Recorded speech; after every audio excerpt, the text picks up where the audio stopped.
And English teacher spills the tea. That's me, yeah. And so yeah, a little about me. So I would say I'm a lifelong word nerd. I, was one of those people that was like reading Little Women in like 4th grade, thinking I was so superior. You were. Yeah. And then of course that led me, my parents were like, you have to go get a degree, and I was like, what am I going to do for 4 years? And so I actually started in English Comp and Rhetoric, went to sociology. I really wanted to be a philosophy major, but my parents wouldn't let me. So I ended up in English Lit. I wish I could go back and do creative. That's what I should have done. But I had a lot of fun in English Lit and read a lot of amazing work in that time. So I had a lot of experience with that. And then of course, teaching for 6 years was really an amazing experience. Sorry, I gotta move this. Oh, it's bothering you, sorry. Yeah, I can't see. So I taught in 7th grade, all levels. So if you don't know anything about public schools, like they have like, special needs all the way through like gifted and talented. So I worked with everybody, and I'm certified through 12th grade. I thought I wanted seniors, but I'm really happy I ended up in 7th grade. It was a really formative time, and really, if you look at the way our education system works, it's probably the last time you get formal writing education. Or instruction, I should say, because after that point they think you've just got it and there's, go. But there's so much, and like there's so much that I've learned, especially being kind of a specialist in it, So I hope I get to share some of that with y'all. I have been published once. My husband asked me to send an article for his birthday, and I was like, you mean the other people are gonna read it besides you? And that was terrifying, but that's what he asked. He was like, just do it. And so he was that little breath of fresh air for me. And yeah, you can go read a hunting article, but it's mostly about my dad and that relationship. I have my picture book is in progress. Like I said, my husband needs to illustrate it. It's gone through so many iterations. I'm really excited about that. That came from being inspired by my son, who, it's so funny because I have 2 boys and they are night and day different. And the first one, I'm like, he's gonna be like a Navy SEAL. And that second one, he needs a little encouragement. And so it's called Lionheart, and I can't wait for y'all to read it. Maybe that'll happen in June. I'm hoping we can make some progress on that. I have a Bible study in progress. That's the work that I could see myself publishing this year. That doesn't rely on anybody else except my own There you go, work ethic. Exactly. I'm excited about that too. But what I've really learned the most, where I've learned the most, was from my grandma. She was an artist. She was an artist of everything, like sculpting, painting, sketching, photography, writing, just all of it. And she never stopped learning. And she just had, I want to cry just talking about her and thinking about her, because she had a beautiful way of like turning your mistakes into the things that make it unique and beautiful. And so I think of her all the time, because, listening to you talk, like, well, I want to be at least 50% happy with this thing before I send it out. But it's like, you have a vision, but maybe like what comes out of your process is what's meant to be, And so like just embracing that view of it and like letting go of what I thought I wanted and what I actually end up with. I think that's part of the writing process right there. And then I learned a ton from my philosophy classes. And I know if anybody has taught you anything, sometimes you just need to hear it from a different mouth for it to make sense. And so my freshman year at A&M, my comp and rhetoric, my composition professor asked me to go to writing tutoring. I was like, excuse me, do you know who I am? I was so offended. And then they sent me to this woman, and like English is her 3rd language, and she's like, you need to make this flow, you need to make this, be more connected. And I felt like she was taking all the artistry all out of it, right? Mm-hmm. She wasn't picking up what I was putting down. And neither was my professor, and he didn't know what he was talking about. But then I went to my philosophy classes, and I realized, like, okay, anything that's in there has to serve a purpose, right? Oh, and that just changed for me, like, because I realized, oh, I'm not like just being like flowery and, so artistic with my words that like, if it doesn't serve a purpose, it doesn't need to be there. Like, if it's building a picture or building a mood, sure, but if it's just fluff, then cut it. And that was honed in for me in my philosophy classes, because every single word needs to prove or disprove a point, or otherwise it's not there. So this whole presentation was really a challenge for me. I have taught writing for years, like I said, but this is 1 hour. Yeah. So I put this little note in here because my husband said that's a lot of jargon and I feel like you're rushing it. I'm like, well, I am, because it's a lot. Like, I taught this over the course of months and a year to my students, and so you could really dig into any of this. When I taught this with my students, we had a piece we were working with that we could play with. I'm trying to show you the concepts, maybe explain the why behind it, maybe look at some examples and equip you, right? Like, we're not working with a specific piece, so fly. Like, you can use the links, you can email me, whatever. But yeah, the 2 takeaways I hope you learn is the writing process should flow and flex, like my grandma showed me, right? Like, it is a process, but you might be doing a little loop-de-loop for a while, and that's okay. And the takeaway too is that clear communication wrapped in your artistic voice, that's great writing. But the point is the clear communication, right? Yeah. If you lose people, then what are you doing? Okay, so the writing process. I sized these boxes based on how much time I think they should take you. Oh, interesting. You know what I mean? Yeah. That's how my brain works, and this is my note-taking style as well, so I don't know if that stresses anybody else, but here we are. So the pre-write, that's a big chunk, right? That's probably the second amount of time that you're going to be spending in any of this process, and really you should be thinking, and I would tell my students this all the time, like, that was your homework. You have a project coming up in a month, you need to be thinking about it. They're like, what, so we don't have homework? Like, you need to be thinking about it, right? And so thinking is a huge part of it. Brainstorming, researching, just like Shelly was saying. That research could be reading historical documents, it could be reading novels, it could just be like living life, right? All of that is part of your pre-write. Outline, it just depends, and we're gonna get into that, about like if you outline or how you wanna outline. There's always different approaches to everything, but I think it depends on your purpose and what like mode you end up in. So we'll get into that. The draft, this word purge, I am always blown away by how many people need like permission to word purge. Yeah. Like literally in the last 2 weeks, I've had 2 people say like, where do I start? Should I just write everything? I'm like, yeah, like, yeah, just get it out. We're gonna dig into that too. My favorite part of the writing process is revising. I could stay here all day, finding the right words, finding the flow. That is where the word nerds live, because we can go back and forth and just like, I can hang out there. That's where I lose track of time, right? There's that quote or something like, what do you do where you lose track of time because you're just so like in the zone? I'm like, revising. That is where I could live for sure. Editing is like a necessary evil, if you ask me. But so it is important. Evaluating, that's where you could self-evaluate, peer evaluate, beta readers, that's what we're here for. That's super exciting. And then of course publishing is an interesting thing that we will get to as well. I want to read this quote because I think it's right for us.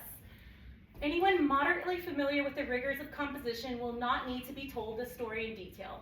How he wrote and it seemed good, read and it seemed vile, corrected and tore it up, cut out, put in, was in ecstasy, in despair, had his good nights and bad mornings, snatched at ideas and lost them, saw his book plain before him and it vanished. Acted people's parts as he ate, mouthed them as he walked, now cried, now laughed, vacillated between this style and that, now preferred the heroic and pompous, next the plain and simple, now the vales of Tempe, then the fields of Kent or Cornwall, and could not decide whether he was a divinest genius or the greatest fool in the world. The writing process. I have been there. Has anybody been there? Like 10 times as yeah. And my children's book like found its place here just a few months ago, and I was like, man, I'm gonna try to do this. And like I remember talking to Nicole about it. I'm like, I want it to rhyme. No, that doesn't even sound like me. No, I wanted to do this and that. And It's so fun though. Like, yeah. Okay, so your pre-writes. I love this George Orwell quote. That's something I had in my classroom. If people cannot write well, they cannot think well. If they cannot think well, others will do their thinking for them. That's where it all starts, right? And sometimes I write to know what I think, right? And so it's a process, but just like get it out and work on it, and maybe just have some ideas. Something I learned in my time in college was to, I think before in my like K through 12, I don't know what the term is for that, but you know, that time I always heard that you should like have your point or your purpose and then write to that. But then in college it was like, no, you need to like do your research, and from that research have your purpose and then write. So it's like, oh wait, but that's like the opposite of everything I've been learning for the last 12 years.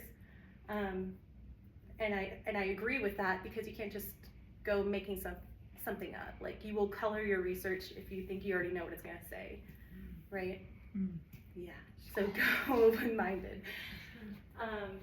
And of course, Stephen King has my favorite writing book. We did a little writing craft trade, and On Writing is a gem. Yes. He says, if you don't have time to read, you don't have the time or the tools to write. Simple as that. He had a history in journalism. That's where he got his start. And so he's very efficient with his words and his craft. And I love how he just like all of us can say that we're readers, and that's where it starts. Have you all heard, I think it's George R.R. Martin just talked about like architects versus gardeners. Mm-hmm.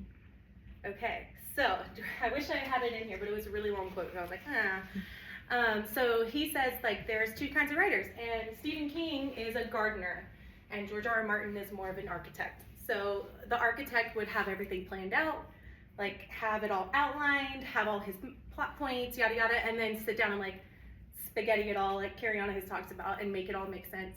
Stephen King just like sits down with like a character and starts writing, and writes a novel, which I think is crazy. But I think that experience comes from him reading, from him living, from him thinking, whereas George R.R. Martin is more like in the plot structure, right? So it really, I think you should play with that, and I think it depends on your length of the story that you have in mind, and maybe try both. You know, I've definitely done both depending on my goals. I don't know, does anybody? I think I've heard it referred to as plotters or pantsers, right? And I never knew what that meant, and someone finally was like, it's because they fly by the seat of their pants. Yeah. And I don't know if any of you didn't know what that meant either, and I was like, oh, okay. Yeah, Plotters and pantsers. same idea. So does anybody know, like, how do you generally like to operate, or does it, like, I feel like I'm pretty even just depending on my goal. Like, I've done both a lot. Usually creatively, I'm more of a just go for it, like Stephen King. Mm-hmm. But if I have like an article on a topic, or like an essay I'm writing, like something academic or professional, then I will outline. For me, I feel like the part that you're talking about when you just like brain dump, a lot of times for me, that is where I get it all out, and then I see, okay, what does the structure want to look like? Mm-hmm. And then I try to create a structure based upon that first brain dump, and then I can go back during the revision. So it's both, I think. Good. I agree. Yeah, I think I do some of, like I'll have the general idea, or a couple different ideas of like, oh, I've seen this scene in my head, or this scene that gets me started. Mm-hmm. But then I've learned, as much as I actually hate outlines, I shouldn't say the word hate, but highly dislike them when I was in school. Well, they feel limiting. I've learned that it's actually really nice for me to do even just super broad level, right? To make sure before I start, like, do I actually see an ending for this, or am I going to get halfway and then be totally lost and stuck? I need to like go back to the beginning, and like I've done that, and I didn't enjoy being 75% finished and then go, this was the wrong direction. I need to totally start over. That sounds crushing. It was not fun. So I've learned that now it's good for me to at least like super high level even be like, okay, this is sort of my beginning and sort of my middle, this is where we're all going, and we're all gonna get there together, and it'll be good. Yeah Cool. I feel like I saw a hand. Well, I feel like it was sent. I written this novel. I'm so close to the end, I hope. Anyway, but like someone who's helping me with it was like, okay, well, I want you to write a short summary of each chapter. And once I did that, I was like, oh, that doesn't work and that needs to change and that's too fast. Like it was because I'm also just writing how I feel and just kind of going with it and then shaping it, but it still wasn't enough. It was like, oh, this has to cause this and this has to cause this. And like I could just see it once I laid it all out what I had. I was like, oh, okay, well now I do have to redo some stuff, but it was just so you do kind of have to get focused up to make something make sense. Yeah, and we're going to talk about that more in the revising process for sure. So drafting is the word purge. I love these quotes. So I'm writing a first draft and reminding myself that I'm simply shoveling sand into a box so later I can build castles. That's how I really think of it. It's like if I just get it out there, then I can work with something, right? There's nothing to writing. All you do is sit down at a typewriter and bleed. I'm not a big Hemingway fan, but that's gold. And if I waited for perfection, I would never write a word. Margaret Atwood. That's been, I think especially as readers, when you've read the great literary works of all time, it can feel so intimidating to try to write your own because it's like, who am I, right? But like, you have a voice and it doesn't have to be perfect. It's not going to be perfect the first time, for sure. But yeah, just get it out. Oh, and I included these pictures because we've talked about this before. Like, do we have any like handwriters versus like laptop writers? I'm a handwriter. Handwriter? Yeah. Oh no, I'm a A typewriter. whole book? Oh my goodness. Oh, like you're sitting there writing your no. Yeah, I mean, I'll say like I'll have to type it eventually, but Yeah. the It's a good way to revise. first Just draft write is it. handwriting. Yeah. Yeah, so it's like you have to revise it. That's true. I will print it out and then revise it. I Actually, you know. told me to My do that. brain actually is, if I plan to share this eventually, I'm typing it. If it's just for me, I'm writing it. That's how I am. Interesting. So I journal every Interesting. morning and it's handwritten. Yeah. But if I know like, okay, well this is a thing I want to actually put out there, Yeah. I'm gonna start with typing so I don't have to do the extra work. Yeah. Yeah. Cool. Interesting. Do both.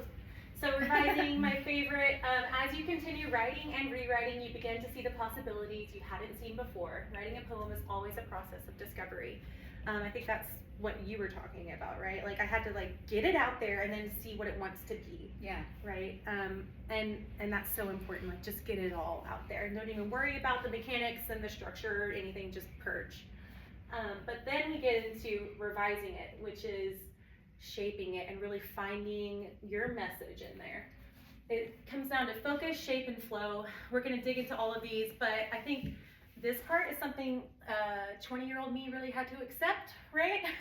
This means you will cut your words, your sweet, precious words that came from your brain, your little babies, and maybe whole sections so that you can stay focused. And that's the nice thing about doing it all on the computer because, well, a lot of times I won't erase it. I'll cut it and move it like way down the page. Yeah. I've done that same thing. Yeah. I like this, so I might fit it in somewhere else. Yeah. Just kind of let it Even hang if out I just down save there. it to like read myself 2 Yeah. years from now, I'm like, I see that saved somewhere. Yeah. I thought it was really pretty. Yes.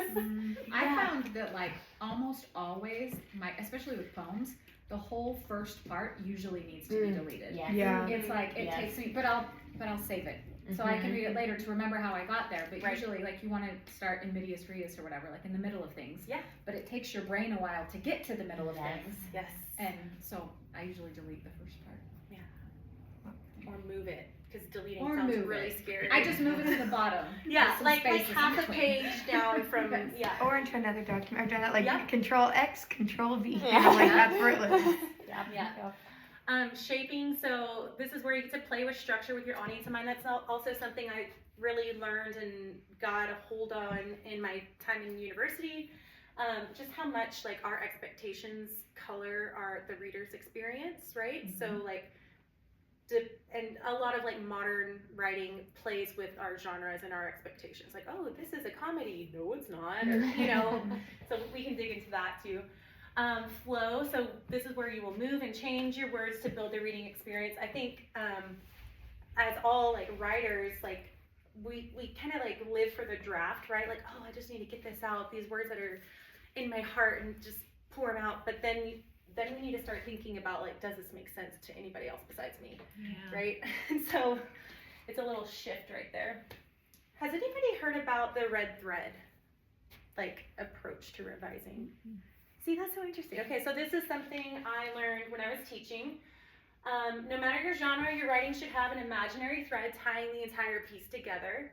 After all, this is why you wrote it. Like, if you think, like, do I need that? Yeah, there's a reason you wrote it. Identify your purpose for this piece and look for hints back to it. Synonyms or foreshadowing can be useful here. This was super easy to do in like an essay length piece, because obviously with my students, I would literally give them red thread, put a piece of tape down on their thesis or like their point or like so if a thesis, it's like in the very first paragraph, right? And then we're connecting back to it through each paragraph. If it's a short story, then usually the whole point is at the end. So then the first piece of tape is at the very end, but then we could tape back to it all the way through. It's harder to do it in a novel, obviously, but you should. And as I was talking this out with my husband last night, I was like, oh, like it really reminds me, okay, has anybody read Harry Potter? Yes. Okay. So, like, we love Harry Potter, right? And like, how great was J.K. at tying all her little loose ends together and making it all fit? You know, that's the red thread. Like, and that was a 7-book series that had a continuous red thread the whole way through, and all of it contributed. And then I think, okay, I don't know about this one. Has anybody read or seen Game of Thrones? Yes. Right? Some, most of us. Okay, and like, how disappointing was that last season? Because they lost the red thread. Yes, They that's true. lost it, you know? And so that's what it all comes down to here. So in an article, in a blog post, whatever, it's so easy to do this. Wait, is this gonna click for me? Oh, I forgot, you have to actually like click it. But yes, you should even do this. And I think that kind of goes back to what you were saying, Lacey, like connect, like summarizing each chapter, like it should all flow. I feel like that's really the red thread concept right there. We did that on top 4th grade writing. I didn't know that's what it was called, but we literally got string out too, Yeah. Wow. cut up their essays, and That's cool. I like that. paste, visual. like taped them all on there. Then we'd move them around. I Yeah. had My no 4th idea. grade teacher never did that. Same. I was a pretty awesome 4th grade Same. teacher. Yeah. Well, I loved that grade. Yeah.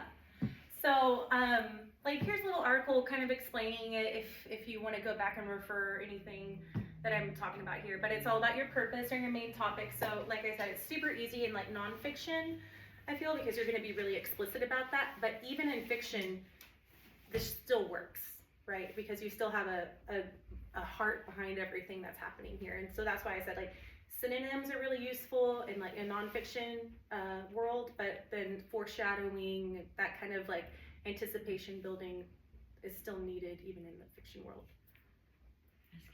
Yeah. In the Chinese culture, because one of our daughters is Chinese, and you know, the red thread is very significant because it symbolizes, they believe that it figuratively connects people together that are meant to be in your life, kind of like this Wow. group. So you'll see like necklaces and bracelets, and they'll have, it's a red thread, and it has little pieces of jade on it. I see a t-shirt design. I know, Yeah. right? The red thread. Yeah. That's so cool. That is very Double cool. me. Exactly. Okay. Well, when I was in school, we didn't have a red thread, but we had like the sticky notes, and each color would be like, the green sticky note would be how much it actually connects. If it flows good, the blue sticky note would be like, this needs a little bit more work. The pink sticky note would be like, this doesn't work at all. So it's good. I like Yeah, the that's visual. good. Yeah, that's a Yeah. good visual I for like sure. visuals so much. So, another pink stick. Yeah. Okay, active versus passive voice. I know, raise your hand if you've ever heard about this distinction. Anybody? Yeah? Some of us? Most of us? So active versus passive voice. Active voice brings energy to your writing. By using stronger verbs, your craft matures in clarity and concision. Really, it comes down to avoiding your to be verbs. And I have to be careful to say, like, there's nothing wrong with passive voice, but as a creative writer, you should be living in active most of the time. It's just gonna bring more energy to your whole piece, right? So instead of like, writing is loved by us, we get into, we love writing. So it's usually shortened to your sentences if you go to active voice. and it just makes it more interesting. Not a wasted word. This has been the main point in my literary thinking all my life. And I love this link because it really has a lot of very useful tips. I think it's Grammarly. Anybody use Grammarly? I do. I haven't used it, but I've heard a lot about it. Oh yeah. So I don't want to like go through this whole article, but if you need some help, it shows you like easy, and it really gets into grammar, right? We're talking about verb tenses, we're talking about subjects and objects and all that kind of stuff. I think if you're a reader, you know this because you know good writing, but it gets really technical and specific in here. This was the reason I linked this one because it talks about like usage and when passive voice is actually helpful. That's why you need this QR code, so you can go back and look at all the links. Yeah. Yeah. What should you use? I think that was it, right? Yeah. Okay, I thought this, yeah, Sorry, it's so slow. I know. Right here. Use the active voice that focuses on the doer. Passive voice is meant for sentences, so you need to emphasize the target. So it talks of like, anytime you have like maybe a flashback, or if you want to sound more like technical or more like any, like maybe you have like a legal room like scene, like courtroom scene, something like that, something that you want to like make it dry. That's when you want to use your passive voice. Make it dry. Well, you know, or like news anchors use passive voice a lot because they're trying to take their emotion out of it. Okay. So if you want point. emotion, use active voice. So just be. I'm sorry, that was awkward. No, May- I'll remember that There- anytime I see that in my writing, if you want. Are you going to be dry? Is that your goal here? Maybe. Maybe. Yeah, I think there's a time and a place for it. I had one student actually, he was so smart. He was a very like STEM-minded kid, and he was like, so I can never use passive voice. He wanted me to like give him the rules. I was like, it's not wrong, but it's like, it's gonna give you a different experience to your reader, you know?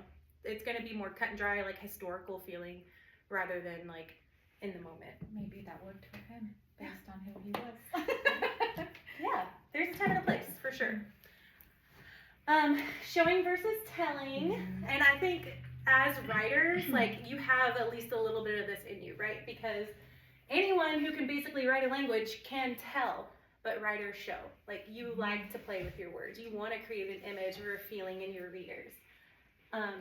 And so there's some real examples from novels that I found here. There's, I want to show you this one. Because it has the Night Circus. Has anybody read the Night Circus? Oh, so fun. It's like a it's like a grown-up Harry Potter like vibe. Ooh. Yeah. Yeah, you should read it. But you really get to see showing versus telling in writing. The Two Towers by J.R.R. Tolkien, Wild, The Night Circus.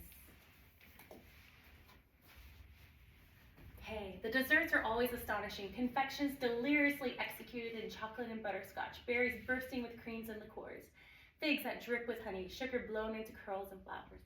Often diners remark that they are too pretty, too impressive to eat, but they always find a way to manage, right? Like they could have stopped there. The desserts are always astonishing, but she chose to show us and describe it and create an image and a feeling for us all. So I just love that. So most of your favorite writing is going to be showing, but then we also have a how-to that I thought was really helpful for y'all, for everybody, especially this point right here. So like number 3, to cut sensing words out of your writing, that's like a quick little cheat code basically, right? Anytime you heard like, oh, I felt embarrassed, like, okay, now you're telling us, you're not showing us, right? Avoid emotional explaining when showing, not telling. You describe the body language, like describe your 5 senses. Those are like the little tips and tricks and like what to look out for. So I think this one's really helpful. If you have a piece that you're already working with, you can really, like if I was doing this with my students, I would take each of these and we would focus on this for a week with our pieces, right? and like look for all these keywords. So I know I'm kind of rushing. But You're great. It's great. okay. If you like get into this and you want to email me, then feel free. But basically, right, I felt excited about this class as opposed to my heart fluttered and my lips couldn't help but curve upwards in the moments before class began. Because there was a boy in there. That would have been me. I started sweating. the word would maybe like the sweat poured down my shoulder, my armpits. That's it. Yay. Okay, so shape. So this is, I think, so fun to play with. And like even when I was writing my own children's book, I was playing with poetry and rhyming, and then I was like, no, it just needs to be like a narrative, and you can really change your experience based on what genre and structure you want to use. There's plenty of fiction and nonfiction ideas. I often speak at like my MOPS events and different things, and so like even like speeches have a structure or a certain like cause effect or problem solution or a different approach to like take your readers or audience on a journey, right? I was gonna say, I've never written anything like play-wise or drama, but my boss has asked me to write his scripts for public events now. Mm. And it's very different and hard, Mm. you know, Interesting. a very different, so it just it's very challenging. Mhm. Yeah. Yeah, and there's so many different ways to approach it. So fiction and nonfiction,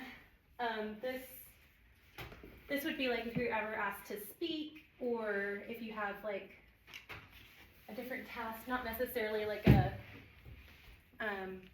book on your mind, but like I deal with this a lot. So we have all these different approaches, and this website was super valuable if you ask me. And like I said, if I was teaching this, we'd probably spend a good semester on that, right? Like practicing each one of those. Yeah. But it just depends on what you Is the need. website, I'm sorry, is the website self-publishing school? Yes. Yeah, it's on Yeah. the link to do, if the QR code on the back. Okay. All the QR codes should, I mean, if you open up like tap all the little links that I'm tapping, it should all be there. And we can also email you, that's why we got asked for your emails at the beginning. Thank you. Yeah, because I'm like, I'm trying to talk to y'all, but like really, it's like this is, the links are like the most valuable piece of all of this. And so story structures. This was a good one, and we start with the classic, right? Little plot diagram you probably saw in like second grade or something. But that's not the end. Like it gets a lot more complicated than that. But it just depends on how much you want to work. I love the hero's journey stories, right? Mhm. And you can stretch that out for 7 books. More and more. Yeah, so fun. So this one is really only focused on story. So it kind of depends on, again, where you are, what you need. Has anybody thought about how, like, genre and structure, like, have you played with that before? Like how I was like, I'm writing poetry. No, I'm not. Like, like have you ever taken a message and tried it in different genres? That's what I did. I Like the have a- same yeah. idea, but Yeah, I have a children's book that I've tried as poetry and as narrative. Yeah. I think that's a really cool exercise. Sounds Maybe a hard. good. Yeah. It is hard, It was yeah. interesting.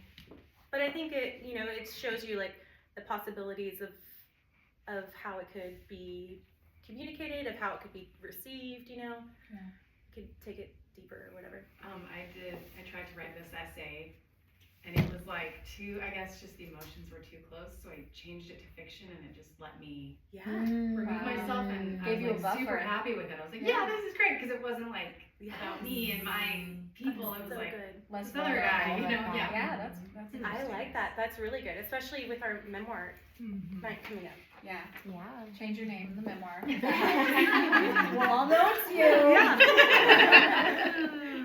I feel like to me, it's an equation. So it's like, okay, what am I gonna write? I need to look up and see what the equation is for this, and then you can fill in the gaps, you can fill in the pieces. And for some reason that makes it seem easier. I don't know. It just Yeah. boundaries again. Like the more boundaries we create, the easier it is to be creative within those boundaries instead of trying to like guess what it's supposed to be. Yeah. Mm-hmm. Or like how you said when you're like got 75% through a story and you're like, well, and then what? Like, you know, if you think about your genre and your structure a little bit, then Hopefully it doesn't happen to you. yeah, exactly. Yeah, and I was gonna say, your comment about kind of like doing that little summary of every chapter. I had someone tell me do that, and then do just like a little plus or minus, whatever you want to do next to it, to show yourself like, oh, like did the action ramp up in this chapter, or did I give my readers a pause and a break, and then see, and had that laid out too of like, do I like that flow? Do I not like that flow? Yeah, that was interesting. I like that. Flow. Right. Another quote I had in my room when I was teaching, the difference between the almost right word and the right word is really a large matter. It says the difference between the lightning bug and the lightning, right? Like the right word makes a big difference. So I really, whenever I'm revising, I struggle with tense awareness. I don't know what it is, but it's something you need to pay attention to. So like literally with my students, I would have them go through and like circle all your verbs and like, did you stay in the same tense, or if you didn't, is there a reason? Because there better be. Because otherwise, I don't know what you're doing. Do it again, but that. That seems hard. I was if you're very writing sassy. something at 7th grade was once. great. I'm sure they loved it. loved it. Yeah. Because the word Yeah. that you want to pick that rhymes Yeah. is not maybe the Right. one that's in the right tense. So I think it's So hard. this- It's hard to rhyme. Like mixing tenses, it's not always wrong, but you need to have a reason for it, right? So I love this article. It really explains what each of the tenses look like, how you might use it, and why you would ever mix. So sometimes if you have like a flashback, or if there's some kind of difference in like perspectives as far as like if you're switching characters, like POVs, then you might want a different verb tense, or if there's, I don't know, there's different reasons for it, but you better identify that. Oh, here we go. Foreshadowing, flashbacks, changing perspective, but otherwise you should be consistent, right? Questions about that? Have you thought about that? Anybody else struggle with that? Yeah. Yeah. I struggle with all of this. So literally get your highlighter and highlight all your verbs and make sure. Word choice, I feel like this kind of goes back to, I read Nicole's introduction. I hate to put you on, I should have It's okay. said No, that. I fixed it. I did what you said, okay? It was a pain in the ass too, but I did it. Just so you know. Well, because I thought about linking that article I sent you about the word that. Have y'all? No, yeah. Dude, you can't ever go back. I She know. showed me and I was like, crap, I have to fix this. I Yeah. can't unsee it now. Is it about using that or not using that? That. Usually, most people overuse that. It's just redundant. You don't need it Yeah. at all. At all. Yeah. I had to take entirely. like 5 that's out of a 2-page introduction. Maybe more. It was I excessive. thought I'd probably overuse it. and I If I had to I guess, never even had seen that. Well, there's that exists for a reason. Yes, I left there like are certain 3, 2 or times- 3. Yeah. Mattered. But most of the time you don't need it. And so like redundancy, we need to cut out. Word choice, we need to make it work for us. Sorry. This Side talk- note. yeah. It's also, that's why you want that, is why you want other people to look at your stuff. Yeah. Because sometimes you see it so many times you don't even notice it or see Yes. any of it anymore. Read it Someone out points it loud. out and you're like, Yeah. how did I miss that? I'm an idiot. Yes, But yes. that's, Or to try and figure out what genre you want to fit into, you know, after you've messed with it a lot. It's like, okay, so what does this look like to someone else? Where would they find it the most interesting? Absolutely. Yeah. So I think like Kimberly just said, like read it out loud to Yes. yourself. So like I reread sometimes after every sentence, for sure after every paragraph, and then obviously like every chapter, like take it in chunks, but like you should read it out loud as well, like not just to yourself, and then share it with somebody, and then somebody else, and yeah, all of that matters. I'm sure Rosie would know this too, but when you have to read it out loud to kids over and over and over again, you want to make sure it doesn't suck to read out loud because you're going to do it a lot. But also, at that point. Yes, you're like, I never wanna hear also the it story helps to again. have someone else read it to you because Ooh, Yes. someone else read it to you. Yeah, because Because I've their read- cadence is different than what's in your head. Exactly. Yes. My daughter read it to me because I wanted to hear, because in my mind, I knew how I wanted it to Very well. sound. Yeah, But, she read it to me so that I could hear, yeah. how if she stumbled across Yes. something or, Mhm. didn't really, I did a writing yeah. conference a couple of years ago, and that was their rule at the conference was when it was time to like share in your small groups, someone else had to read your work. You couldn't be And one here's to the read hard it. part, when they do it wrong, when they read it wrong, for you to go, I wrote it wrong. They didn't read it wrong. Because really you wanna go, you didn't read it right. That's not If what you could just read that again, please. You didn't read it the correct way. Yeah. And I just want to ask, like, at what point, and I know it's different for everybody, do you invite people to read what you That's have a really good question. to either, get their feedback or go in the direction, that you need to be? I know that like the brainstorming phase or the brain dump may not be the appropriate Right. time. But I I'm think just in the curious because evaluate. it's different for everybody, but I'm at a point where, I don't work with writers. Yeah, And so it's just me in an office Yeah. reading aloud. And at what point do I welcome feedback from other people that are Right. non-writers, possibly? yeah. Well, I think that goes back to the writing process that I showed up here. It's gonna get there. I know, sorry. I need a new computer. So yeah, not the word purge, but I mean, like you should have before I let anybody else read it, I should shape it a little bit, right? Yeah. And you should make sure that at least you think it doesn't have any mistakes, like glaring mistakes, and then like evaluate could be self and peer Yeah. for sure. So get through the revising and editing before because you think- need to have a message. Yeah, and I think Yeah. that I've read some stuff before that says you have to protect your work too. Yeah. You and your vulnerability that you have within that work. So there you have to make sure it's ready Mm-hmm. enough that you feel like you can present it to the world. And not everybody needs to see your stuff from the beginning, especially as you're working on it. Because maybe, especially if it's like a still bigger piece developing. and it's maybe Yeah. a novel, you don't want their perspective to influence Yes. where you're going with it. Totally. Because it's your art and it's your idea. You don't want to do what you think other people Right. want you to do. Mhm. So it's hard to know where that place is. And I don't think anybody else but us knows what that means. Right. Right? Like to the other people that are non-writers, you're like, oh, just throw it together and give it to me, you Yeah. know? And you're just like, No. I'm giving you my heart on a platter. right now. I like want to slip it under the door and like Yeah. run away quickly, Yes. you know? Yes. Well, and actually, I can't remember her name. The author of the Outlander books. Ooh, yeah. She, Diana. Diana. Something. Something. Yes, yes. I think her husband is her like first external reader, and she said when she was ready, she would print out a chapter, print out a couple of pages, and like leave them on his desk. And then he knew, okay, like this is what I'm asking for feedback on. But that's how she would do it. But Yeah. also, Yeah. so on the flip side of that, I would not have my husband be my reader, right? Because he is not my niche, so he doesn't Oh, get for it. sure. Yeah. And For he's sure. like, I don't get it. Oh, Yeah. I'm like, okay. Or It's it's right. fine. Like it. Now I'm never writing anything Yeah. again. Yeah. You have to have someone like Yes. Sonia was one of the very first people to read my Whispers book because it was her, my sister, and my friend Melissa. Because I knew I needed people who would be tender with Mhm. me Yeah. and who would see my heart. Mhm. And that mattered more to me than the editing and all the Oh, other yeah. things. I needed like people to help me be brave and Yeah. to see it first. So you have to know.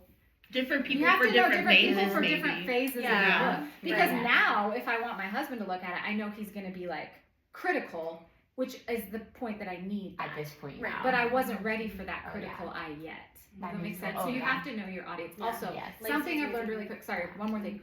If you ask more than 3 people for their advice, you want attention, not advice. And I've had to learn that. That's good. That you don't need everyone's input.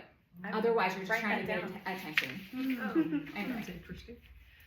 Well, I would say don't wait to share it until it's as good as you can get it, Yeah. Yeah. as respect to the reader. Yeah. Because That's I a good had point. this friend, anyway, he was like, oh, I wrote this novel, can anyone read it? I'm like, yeah, because I want to ask him to read mine when it's ready. It's like a whole community. So I take the time to read his novel, make notes, I get it back to him and he's like, oh, thanks, yeah, I'm kind of like over this, I'm onto this new project, so I'm not really, and I'm like, oh my gosh, like, how dare you? Yeah. Never I'm asked like, me to do I that. gave my hours to you, and you're like, he hadn't even really gotten it to the best point. It was just kind of like, oh, I kind of did this, and see what you guys think. It's like, I don't want to see what I think. Like, unless you want my feedback, He don't wanted ask. attention, Don't not ask. advice. Yeah, it made me so mad. So that's what I'd say too. Is like, That's a great respect point. the reader. Yeah, and I think that's where it all comes from. Like, you should get your message and get all the mistakes out because you want to respect your reader and because you want to present like actually what you have in mind, right? Like, here it is, not my work in process and my messiness, but like, I might publish this. What do you think? I think Yeah. that's when you should invite people. Yeah. Cool. What time are we at? 1:38. 1:38. 20 Okay. minutes. Well done. Yeah, you're doing great. Well, yeah, we're doing good. So, sentence variety, like, I feel like I could like encapsulate that one. That one's like varying your sentences for effect, right? So, a really quick, easy way to think about that is even just like length. Like, one of my writing friends said, just count your words and make sure they're not all like within 3-word count of each other, right? Mix it up for your effect. And then flow. This one talks about. This one's good. It's like transitions.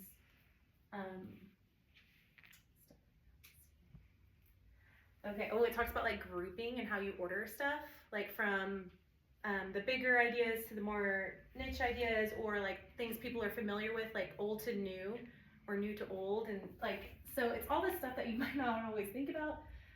This is a super technical article if you want to get into it.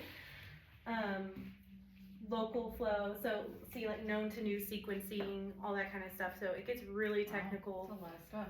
It gets really technical, yeah. And I feel like most of it, like transitions are always big, and then like pronoun clarity is huge, right? Like, what is your pronoun referring to? I have to remind my husband about this all the time. Oh, yeah. I'm like, are you just like giving me your like midway thought? And he's like, well, it was so. I'm like, what are you? What's it? Like, what are you Who's talking- they? Yeah. Yeah.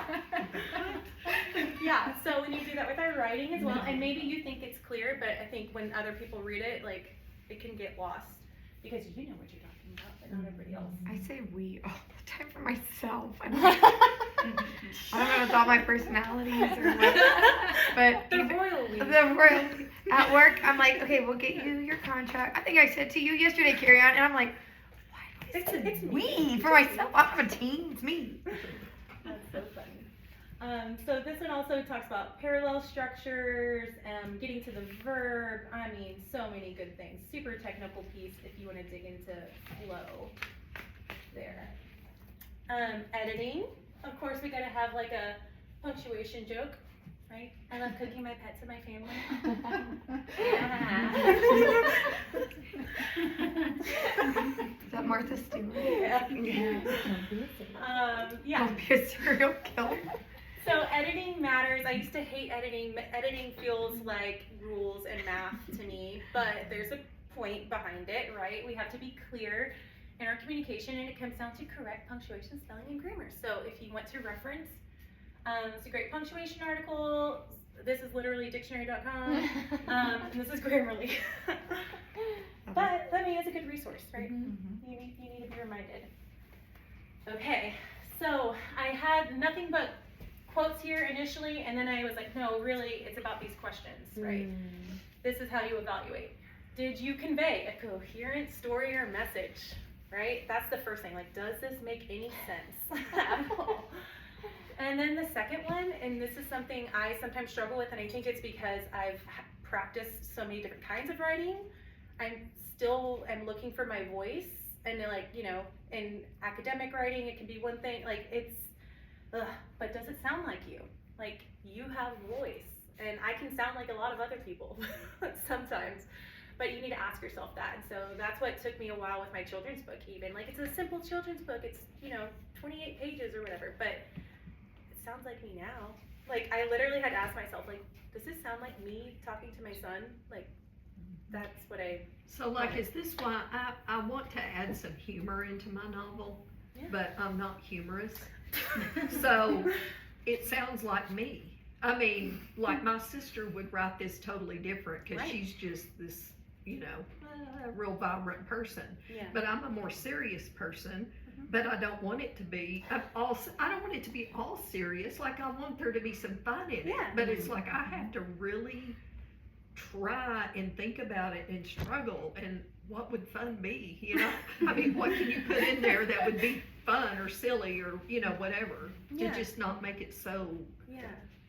the serious or the same You or can whatever. play with that. It makes me think of, have you heard or read Ree Drummond? She's the pioneer woman. Oh, yeah. She has a Yeah. cooking show, but she has a book from Black Heels to Tractor Wheels Mhm. about her little love story with her husband. It's so The cute. Marlboro Man. Yes. I hugged him before. Oh, in real life? Oh.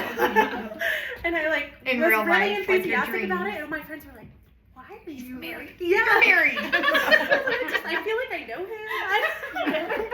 If you watch her show enough, you do feel like you know. Uh-huh. Yeah. Yeah. Yeah, but I feel like she has such a strong voice in all her writing. If you read her blog posts, if you read her book, but she is kind of funny. But I mean, she handles serious topics that are like heartbreaking and kind of traumatic. She handles funny topics. Like just play with it. Like you can do it. Like Mhm.